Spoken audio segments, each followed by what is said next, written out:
యాక్చువల్గా మనము కీర్తన గ్రంథం 48 చెప్పుకోవాలి కదా. దీనికి అటాచ్ అయ్యేటువంటి ఒక వాక్య భాగం చూసుకొని తర్వాత ఇక్కడికి వద్దాం.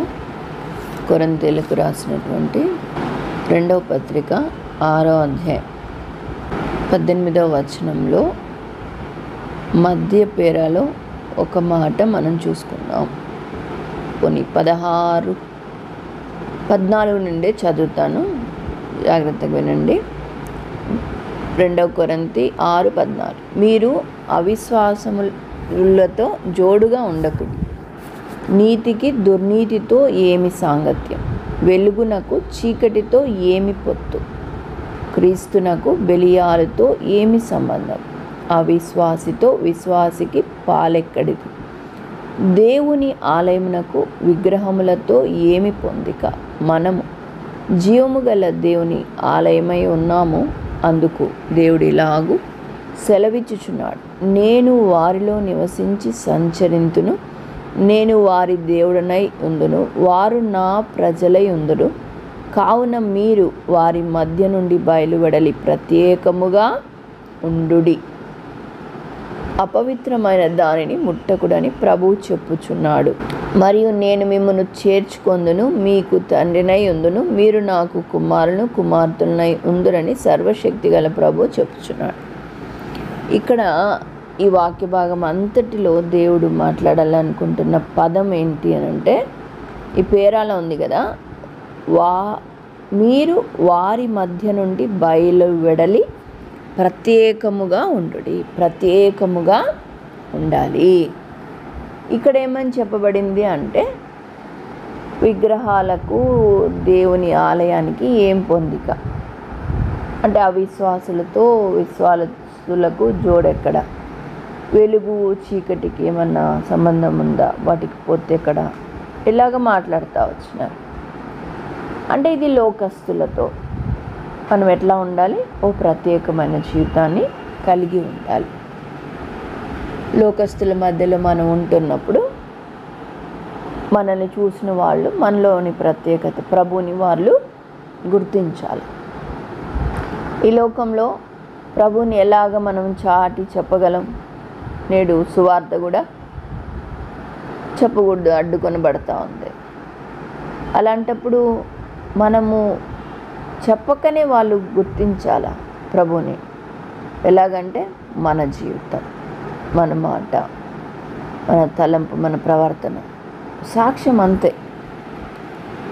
అసలు నిజం చెప్పాలంటే మనం ప్రకటించేదానికంటే మన సాక్ష్యం వల్ల అనేక మంది రక్షించబడతారు, అనేక మంది సరిచేయబడతారు.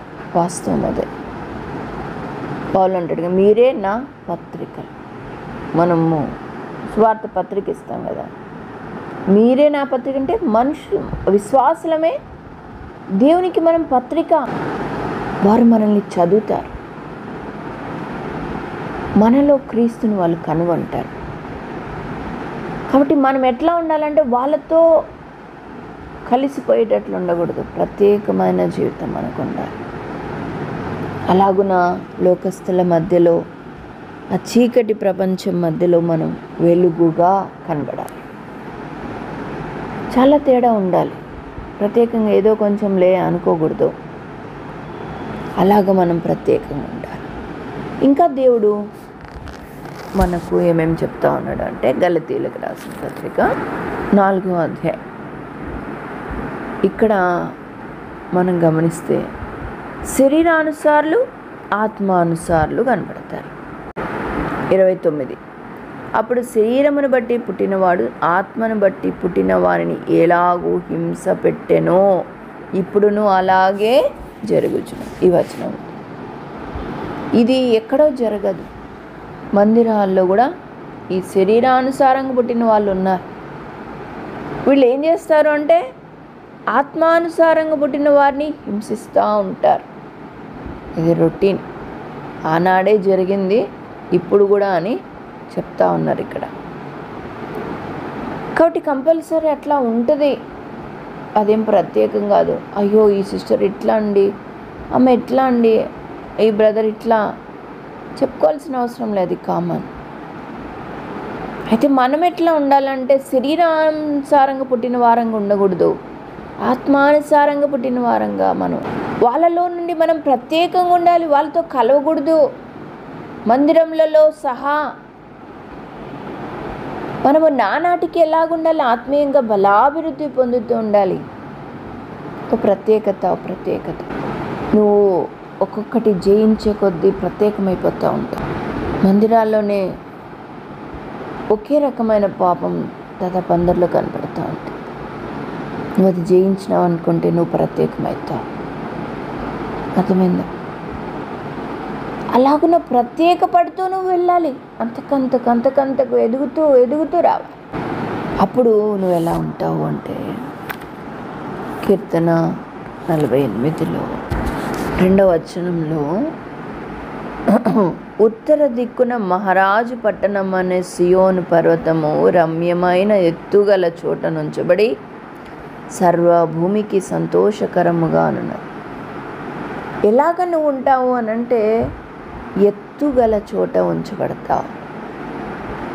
ఎప్పుడు వెళ్తావు ఎత్తుగల చోటికి అంటే నానాటికి బలాభివృద్ధి పొందితే ఆ ఎత్తుగల చోటికి నువ్వు వెళ్ళగలవు.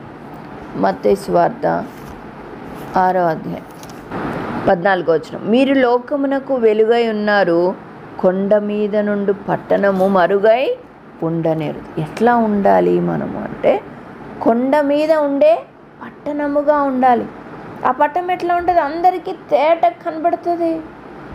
అంటే అది వెలుగు. ఇప్పుడు ఇక్కడ కూడా అక్కడే మాట్లాడతారు చూడండి. మత్తయి సువార్త 6వ అధ్యాయంలో 15వ వచనం, మనుషులు దీపము వెలిగించి కొంచెము కింద పెట్టరు కానీ అది ఇంట నుండి వారికి అందరికీ వెలుగిచ్చుటకై దీపస్తంభము మీదనే పెట్టుదురు. చూసారా? మనుషులు మనం ఏం చేస్తాం? దీపాన్ని కరెంటు పోయినప్పుడు క్యాండిల్ వెలిగిస్తాం అనుకోండి, వెలిగించి ఎక్కడ పెడతాం? మంచం కింద పెడతామా? అందరికి వెలిగి ఇవ్వాలని ఒక పైన ప్లేస్లో పెడతాం కదా. అట్లానే దేవుడు మనల్ని వెలిగించి ఎక్కడ పెట్టాలనుకుంటున్నాడంటే ఒక ఎత్తుగల చోట. ఎందుకంటే అందరికి కనపడాలి, అది అందరికి వెలిగివ్వాలి, అది అక్కడ దేవుడు ఉంచేవాడుగా ఉంటాడు. అంటే నీ క్రియలు అందరు చూస్తారన్నమాట. అందరు చూసినా పర్వాలేదు అనుకునేటట్లు నువ్వు ఉండాలి. అర్థమైందా? నా క్రియలు ఎక్కడ పాపం దోషం వరకు కనబడదు అన్నంత ప్రత్యేకత నీలో ఉండాలి, అంత ధైర్యం నీలో ఉండాలి. ఉందా? అలాగున్న దేవుడు మనల్ని ప్రత్యేకంగా ఉండమంటున్నాడు. ఆత్మీయ సంగతులు ఎలా ఉంటాయి అంటే దేవుని మందిరాల్లో కూడా ప్రత్యేకంగా ఉండాల్సింది వస్తుంది. ఇప్పుడు చూసామా మనం యేసు ప్రభు గురించి సువార్తల్లో చూస్తాం కదా. అన్ని సువార్తల్లో యేసు ప్రభు గురించి మనం చూస్తే పరిచయులు శాస్త్రులు ఉంటారు కదా. వాళ్ళు యేసు ప్రభు సమరయ స్త్రీ దగ్గరికి పోయి చెప్పడం, జక్కయ్య దగ్గరికి పోవడం, ఇవన్నీ చూస్తూ ఉంటే వాళ్ళకి ఏందయ్యా మీ గురువు ఇట్లా వెళ్తూ ఉన్నాడు, పాపుల దగ్గరికి వెళ్తూ ఉన్నాడు అని వాళ్ళు అసహించుకుంటున్నారు. కానీ ప్రభు మార్గమే డిఫరెంట్గా ఉంది. అసలు వాళ్ళు వెళ్తున్న మార్గానికి ఈ మార్గానికి డిఫరెంట్గా ఉంది. అసలు వాళ్ళని ఎక్కడో దూరంగా పెట్టేస్తారు, ఎవరు పలకరించారు, మాట్లాడకూడదు. కానీ దేవుడు యేసుప్రభు అదే పనికి వాళ్ళ దగ్గరికి వెళ్తారు. చూసారా ఇక్కడ ప్రత్యేకత? దేవుని మార్గంలో నడుస్తున్నప్పుడు మనం ప్రత్యేకత వచ్చేస్తుంది. అక్కడ పరిచయులే, శాస్త్రులే, సమాజ మందిరంలో వాక్యాలు బోధించే వాళ్ళలో నుండి యేసు ప్రభు ప్రత్యేకించబడ్డాడు. ఇంకా చాలా సంగతులు కదా, చాలా సంగతులు ప్రభు వాళ్ళకి బోధిస్తాడు. 23లో మత్తయి సువార్త 23లో వాళ్ళు ఎట్లాగంటే సున్నం కొట్టిన సమాధులు కదా. ఎట్లా ఉంటే సమాధుల లోపలంతా చచ్చిందే, కంపుది, బయటేమో సున్నం కొట్టింది, చాలా చక్కగా కనపడుతుంది. అలాంటి జీవితాలు పరిచయాలు కలిగి మీరు భోజనం చేసేటప్పుడు చేతులు కడుక్కోవాలో అది కడుక్కోవాలో ఎంతో శుభ్రం చూస్తారు. అంటే బయట క్లీన్గా ఉండాలనుకోండి, లోపల కులిపోయింది. మార్కు సువార్త 7:21లో కదా, లోపల నుంచి అవి బయలు వెళ్ళి మిమ్మల్ని అపవిత్రపరుస్తూ ఉన్నాయి. ఇవన్నీ యేసుప్రభు చెప్తా ఉన్నాడు వాళ్ళకి.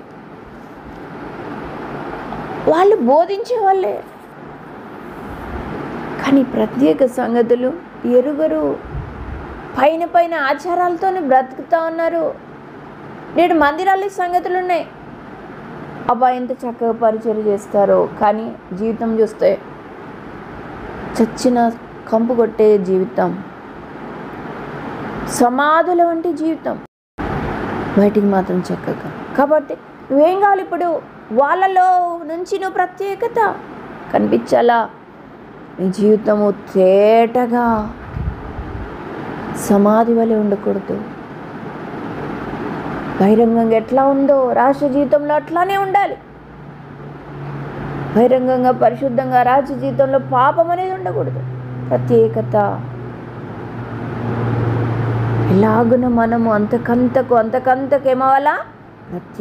ప్రత్యేకం అవ్వాలి. సరే, ఇప్పుడు పరమగీతంకి వెళ్తే పరమగీతము 6వ అధ్యాయంలో 8వ వచనం. 60 మంది రాణులను 80 మంది ఉపపత్నులను లెక్కకు మించిన కన్యకలను కలరు.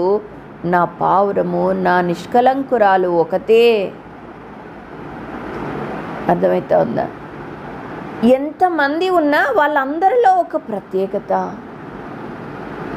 నా ప్రియురాలు, నా నిష్కలంకురాలు, నా ప్రాణేశ్వరి, ఇలాగ నా పావురమా అనే మాటలు ఆ సంబోధనలో మనం చూస్తాం. పరమగీతంలో ప్రభు సంబోధించి. కాబట్టి ఎలాగా మనం ఉండాలంటున్నాడు దేవుడు? తనకు ప్రియమైన బిడ్డలుగా. అర్థమైందా? యేసుప్రభుకి ఎంతమంది వెంబడిస్తున్నారు? యేసుప్రభుని బహుజన సమూహం ఆయనను వెంబడించను అని రాయబడుతుంది సువార్తల్లో. అవి వెంబడించే వాళ్ళందరూ ఊరికే భౌతికంగా వెంబడిస్తున్నారు. నిజంగా వెంబడించే వాళ్ళు ఎంతమంది? దాదాపు చాలామంది శిష్యులు వచ్చినారు. 70 మందో 100 మందో ఎక్కువ మంది శిష్యులు ఉన్నారు. కానీ ప్రభు బోధలు వినంగానే చాలామంది శిష్యులు వెళ్ళిపోయినారు. ఇంకా ఎంత మిగిలినారు? కొంతమంది మిగిలిన. ఆ కొంతమందిలో ప్రభు ఏం చేసినాడు? రాత్రంతా ప్రార్థన చేసి ఉదయాన్నే ఆ 12 మందిని సెలెక్ట్ చేసినాడు. అర్థమైంది? ఈ 12 మందిని తీసుకెళ్తా ఉన్నాడు. ఈ 12 మంది సంగతి కూడా దాంట్లో 3 సెలెక్ట్ చేసుకుంటాడు. ఎక్కడికి వెళ్ళినా 3 తీసుకెళ్తాడు. పేతురు, యాకోబు, యోహాను, కొన్నిసార్లు ఆంద్రేయను అట్లా తీసుకెళ్ళినవాడు. ఈ 3-4 కూడా యేసు ప్రేమించిన శిష్యుడు అని చూస్తాం మనం. యోహాను సువార్తలో యేసు ప్రేమించిన శిష్యుడు ఆయన రొమ్మున ఆనుకొని ఉండగానే మాట చూస్తాం. యోహాను సువార్త 21లో కనపడుతుంది అది. ఎవరు? 20వ వచనం. పేతురు వెనుకకు తిరిగి యేసు ప్రేమించిన వాడును భోజన పంక్తిని ఆయన రొమ్మున ఆనుకొని. ఇక్కడ యేసు ప్రేమించిన వాడు, ఎంత ఆశ్చర్యం కదా! ఆ ప్రత్యేకమైన పిలుపు ఆ శిష్యునికి. యేసు ప్రేమించిన వాడు.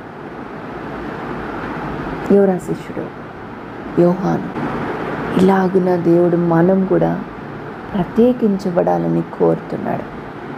అలాగనే నువ్వు ప్రత్యేకించబడితే ఎక్కడ ఉంటావు అట? 48 కీర్తన 48:2లో రమ్యమైన ఎత్తుగల చోట ఉంచబడి సర్వభూమికి సంతోషకరముగా అనున్నది. చూసారా? సియోను పర్వతం గురించి చెప్పబడతాం. ఎత్తుగల చోట ఉంచుతాడు. ఎందుకు ఉంచుతాడు అంటే నేను ఏదో గొప్ప చేసి అది కాదు, కానీ దాని గురించి నువ్వు ఆలోచించడం, దాని కొరకు ప్రయాసపడమని కానీ చెప్పట్లే. దేని గురించి అంటే సర్వభూమికి సంతోషకరముగా అలాగ నేను ఉంచాలనుకుంటున్నా. కాబట్టి నువ్వేమవ్వాలి? ప్రతి దాంట్లో ప్రత్యేకించబడాలి. ప్రతి దాంట్లో ప్రత్యేకించబడాలి. దేవుని పిల్లలు ఉన్నా కదా, మందిరానికి వెళ్తున్నా కదా, అందరిలాగా వాక్యం చదువుతున్నా, ప్రార్థన చేస్తున్నా, అయిపోయింది. లేదు, నేను అక్కడ ఎందుకు ఉంచినాడు? వాళ్ళలో ప్రత్యేకంగా నువ్వు ఉండాలి. వాళ్ళ సంగతులు నువ్వు చూడాలి. ఇప్పుడు యేసుప్రభు శిష్యులు 12 మందిని మొత్తం ప్రపంచమంతటా పంపించేసిన. ఒక్కరే కదా, ఇద్దరు పోవడానికి కూడా లేదు. ఎందుకంటే బోల్డ్ అంతా ప్రపంచం. మన ఇండియాకి థామస్ వచ్చినట్టు కదా, తోమా వచ్చినాడు, ఒక్కడే వచ్చినాడు. కానీ ప్రభు వారితో ఉన్నాడు. వారు స్ట్రాంగ్ అయిన తర్వాత దేవుడు వాళ్ళని ఒక్కొక్కరుగానే పంపించేసినాడు. అంతకుముందు అయితే ఇద్దరిద్దరుగా పంపుతా వచ్చినాడు. తర్వాత వీళ్ళు ఒక్కరు వెళ్ళినా కూడా కార్యం చేయగలరు. ప్రభువుకి ఆనుకున్నారు. ప్రభుతో అటాచ్ అయ్యి సాగిపోయేటువంటి ఆ యొక్క జీవితాన్ని వాళ్ళు కలిగి ఉన్నారు కనుక ఒక్కొక్కరిని పంపుతా వచ్చినాడు. మన దేశానికి తోమా వచ్చినాడు. ఒక్కడే వచ్చి ఏం చేసినాడు? నేటి వరకు ఎంతమంది క్రైస్తవులు దేవుని బిడ్డలు ఉన్నారు. వాళ్ళందరూ కూడా తోమా యొక్క ప్రత్యేకమైన జీవితం వల్ల, ఇంతమందిలో ప్రత్యేకించబడడం వల్ల, ప్రభుకి లోబడ్డం వల్ల ఇంతమంది పుట్టుకొచ్చినారు తెలుసా. అందుకనే ఆ ప్రత్యేకమైన జీవితం కలిగి ఉంటే నీ వల్ల అనేక మంది పుట్టుకొస్తారు. సర్వభూమికి సంతోషం కలుగుతుంది. ఆ రీతిగా మనం ఉండాలని దేవుడు కోరుతా ఉన్నాడు. ఎప్పుడైతే నువ్వు అలాగా ప్రత్యేకంగా ఉంటావో, ఇంకా 48వ వచనం అంతా నువ్వు చక్కగా చదువుకోవచ్చు. 3వ వచనం, దాని నగరంలో దేవుడు ఆశ్రయంగా ప్రత్యక్షమగుచున్నాడు. చూసారా, నువ్వే ఆ పట్టణం, నువ్వే ఆ రమ్యమైన ఎత్తుగల చోట ఉంచబడినటువంటి పట్టణం. నువ్వు అలాగా ప్రత్యేకించబడితే దేవుడు నిన్ను అక్కడ ఉంచి సర్వభూమికి నీ ద్వారా సంతోషాన్ని అనుగ్రహిస్తాడు. అంతేకాదు, నీ నగరాలలో ఆయన ప్రత్యక్షమవుతాడు. ప్రభు నిన్ను ఎన్నడూ విడువడు, ఆయన నీలో ఉంటాడు. ఆ రీతిగా మనము ఒక ప్రత్యేకమైన జీవితం కలిగి ఉన్నట్లయితే ఇతరులకు మనం ఆశీర్వాదకరంగా ఉంటామని దేవుడు మనల్ని ఉన్నతమైన స్థానంలో ఉంచుతాడని చెప్తా ఉన్నాడు. మనం ఏమీ లేదమ్మా, దీనికోసం ఎంత కష్టపడాలో, అబ్బే అట్లా కాదు, అట్లా నా వల్ల కాదు, నేనేంటి అట్లా అని ఏమీ అనుకోవద్దు. నువ్వు ఒక్కటే చేయాలి. దేవుడు ఏ రోజు ఆ రోజు నీకు అసైన్మెంట్ ఇస్తాడు. ఇది ఈరోజు వాక్యం చెప్పబడింది, ఇలాగ నువ్వు జీవించకూడదు, ఈ వాక్యంలో ఇలాగ నా వద్దు అని చెప్పి ఉంది కాబట్టి నువ్వు అట్లా ఉండకూడదు అని చెప్తా ఉంటాడు. నువ్వు కూడా అట్లాగా జీవిస్తావు అంతే. మొత్తం సిలబస్ అంతా నీ తలకాయ మీద వేసుకొని అన్నీ పాటించాలనుకుంటే కుదరదు. ఏ దినం ఆ దినం దేవుడు నీకు ఏం మాట్లాడుతూ ఉన్నాడు, ఏది బోధిస్తూ ఉన్నాడు, దాని ప్రకారంగా జీవిస్తూ దేవునికి లోబడుతూ వెళ్ళు. దేవుడు తనకు లోబడే బిడ్డల ద్వారానే ఘనమైన గొప్ప కార్యాలు చేస్తూ వస్తున్నాడు. కాబట్టి నీ పట్ల కూడా దేవుడు ఆ రీతిగా చేస్తాడు. నువ్వు ప్రభువుకి లోబడు అంతే. ప్రభువే దేవుడు. నీకు తెలియకోకుండా నువ్వు అందరిలో నుంచి ప్రత్యేకించబడతా ఉంటావు. ఎప్పుడైతే మనుషుల వైపు నువ్వు చూస్తూ వాళ్ళు ఇట్లన్నారు కదా, ఆ మార్గంలో పోతే బాగుంది, ఇవి కాదు, అలాగైతే నువ్వు ప్రత్యేకించబడలేవు. దేవుని మాటలు కానీ ఆయన మార్గాలు కానీ డిఫరెంట్గా ఉంటాయి. మనకు తెలుసు కదా, యెషయా గ్రంథం 55లో మనం చూస్తాం. 8-9 వచనం, నా తలంపులు మీ తలంపుల వంటివి కాదు, మీ త్రోవలు నా త్రోవల వంటివి కావు, ఇదే యెహోవాకు. ఆకాశంలో భూమికి పైన ఎంత ఎత్తుగా ఉన్నవో మీ మార్గముల కంటే నా మార్గంలో, మీ తలంపుల కంటే నా తలంపులు అంత ఎత్తుగా ఉన్నవి. కాబట్టి అంత ఉన్నతంగా ఉంటాయి, డిఫరెంట్గా ఉంటాయి, అసలు నువ్వు ఆలోచించలేనంతగా ఉంటాయి. అందుకని మనం ఏం చేయాలంటే ప్రభువుకి లోబడాలి. యేసు వైపు చూచుచు, హెబ్రీయులకు రాసిన పత్రిక 12వ అధ్యాయం 2వ వచనం ప్రకారం, నీ విశ్వాసమునకు కర్తయు దాన్ని కొనసాగించువాడైన యేసు వైపు చూచుచు ఓపికతో పందెంలో నువ్వు పరిగెత్తాలి. అంతే నువ్వు చేయాల్సిందంతే. నీ దృష్టి మార్చొద్దు, అటు ఇటు చూడొద్దు. అప్పుడు నువ్వు అటు వెళ్తూ ఉన్నప్పుడు నీకు తెలియకోకుండా నువ్వు ప్రత్యేకించబడతానే ఉంటావు. ఆ రీతిగా దేవుడు మనల్ని ఒక పట్టణముగా, అందరూ చూసేటువంటి కొండ మీద పట్టణం వలె ట్రాన్స్పరెంట్గా మనం అందరికి కనబడి అందరినీ ప్రభులోనికి ఆకర్షించేవారు, ప్రభుని చూపించేవారంగా మనం ఉండాలని దేవుడు కోరుతా ఉంటాడు. మన కొరకే ప్రభు చెల్లించిన క్రయధనం ఎంతో గొప్ప, తన ప్రాణమే మన కొరకు అర్పించిన. మనల్ని ఇంకా ఈ లోకంలో ఉంచడానికి కారణం ఏంటంటే మన ద్వారా మన నామం ప్రకటించబడాలి. ఇప్పుడు గట్టి ప్రకటించినక్కర్లే, సాక్ష్యం కలిగి ప్రత్యేకించబడతాం. ఇప్పుడు చూడండి, అన్ని జనులోంచి నువ్వు ప్రత్యేకంగా కనపడినావు అనుకో, నువ్వు జాబ్ చేసే చోట, చదివే చోట, ఇంకెక్కడైనా కానీ ప్రత్యేకించబడినావు అనుకో, అప్పుడు అన్ని జనులు క్రీస్తుని చూస్తారు. ఇప్పుడు నువ్వు మందిరాల్లోనో లేకపోతే పరిశుద్ధుల మధ్యలో నువ్వు ప్రత్యేకించబడినావు అనుకో, అప్పుడు ఏం జరుగుతుంది అంటే పరిశుద్ధుల్లో, విశ్వాసుల్లోనే కలవరం. అయ్యో, నేను అలా ఉండలేకపోయినానే, అలా లేనే. వారి పాపం వాళ్ళకి కనబడుతుంది తేటగా. నువ్వు అద్దంలాగా కనబడతావు వాళ్ళకి.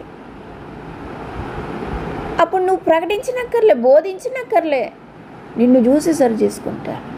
అర్థమైందా? అలాగ నువ్వు ప్రత్యేకించబడతా ఉంటే ఆయన కార్యం జరిగిపోతూనే ఉంటుంది. ఇప్పుడు సేవకులు అయిపోయినావు.